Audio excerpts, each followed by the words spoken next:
Hey guys what's up, this is Shiv Mishra. You are welcome back to the learn book. भारतीय संविधान के इस video में हम राज्य के नीति निर्देशक सिद्धांत के कुछ प्रश्नों पर चर्चा करेंगे।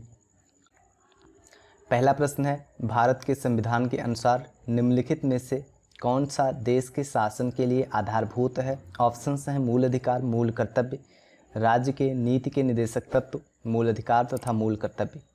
तो भारतीय संविधान के अनुच्छेद 37 के अनुसार राज्य की नीति के निर्देशक तत्व देश के शासन में मूलभूत हैं और विधि बनाने में इन तत्वों को लागू करना राज्य का कर्तव्य होगा। अर्थात इस प्रश्न का सही उत्तर होगा सी विकल्प, राज्य की नीति के निर्देशक तत्व।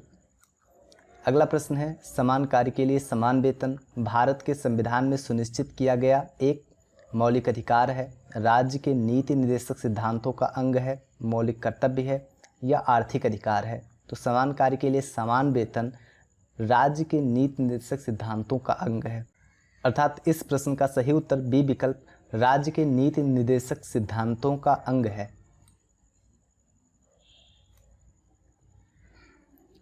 अनुच्छेद 39 घ यह प्रावधान करता है कि पुरुष और स्त्री दोनों का समान कार्य के लिए समान वेतन होना चाहिए।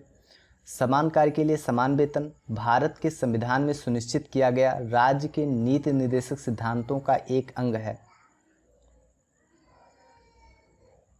अगला प्रश्न है, निम्नलिखित में से कौन एक मौलिक अधिकार नहीं है? उत्पीड़न के खिलाफ अधिकार, समान काम के लिए समान वेतन, कानून के समक्ष बराबरी, धर्म पालन की स्वतंत्रता का अधिकार।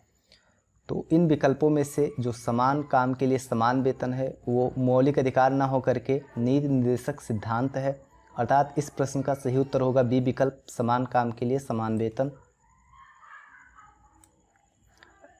तो समान काम के लिए समान वेतन भारतीय संविधान के अनुच्छेद 39 में वर्णित है। अनुच्छेद 39 जो कि राज्य के नीति निर्देशक सिद्धांतों के अंतर्गत आता है। अगला प्रश्न है, भारत में निम्नलिखित में से किसके अंतर्गत पंचायती राज प्रणाली की व्यवस्था की गई है? ऑप्शंस हैं मौलिक अधिकार, मौलिक कर्तव्य, राज्य के नीति निर्देशक सिद्धांत, चुनाव आयोग अधिनियम। तो पंचायती राज प्रणाली की व्यवस्था भारतीय संविधान में राज्य के नीति निर्देशक सिद्धांतों के अंतर्गत की गई है। अनुच्छेद 40 राज्यों के लिए ग्राम पंचायतों के गठन का प्रावधान करता है। चूँकि राज्य के नीति निर्देशक सिद्धांत भाग 4 में अनुच्छेद 36 से 51 के अंतर्गत हैं और जो अनुच्छेद 40 है वो अनुच्छेद 36 से 51 के अंदर ही आता है।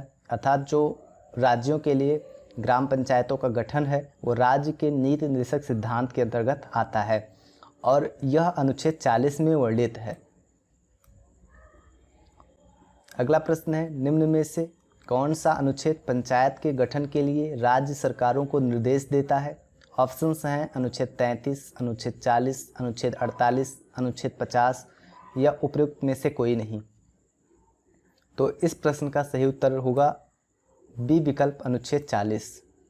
अनुच्छेद 40 राज्यों के लिए ग्राम पंचायतों के गठन का प्रावधान करता है और राज्य के नीति निर्देशक सिद्धांत हम पढ़ रहे हैं तो एक बार और रिवाइज कर लीजिए कि यह भाग 4 में उल्लिखित है और अनुच्छेद 36 से 51।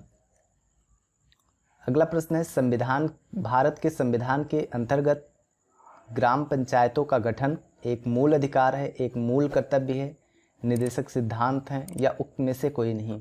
तो भारत में संविधान के अंतर्गत ग्राम पंचायतों का गठन नीति निर्देशक सिद्धांत है। तो इस प्रश्न का सी विकल्प सही है। तो गाइज इस वीडियो में बस, अगले वीडियो में हम आपसे फिर मिलते हैं। तब तक के लिए नमस्कार।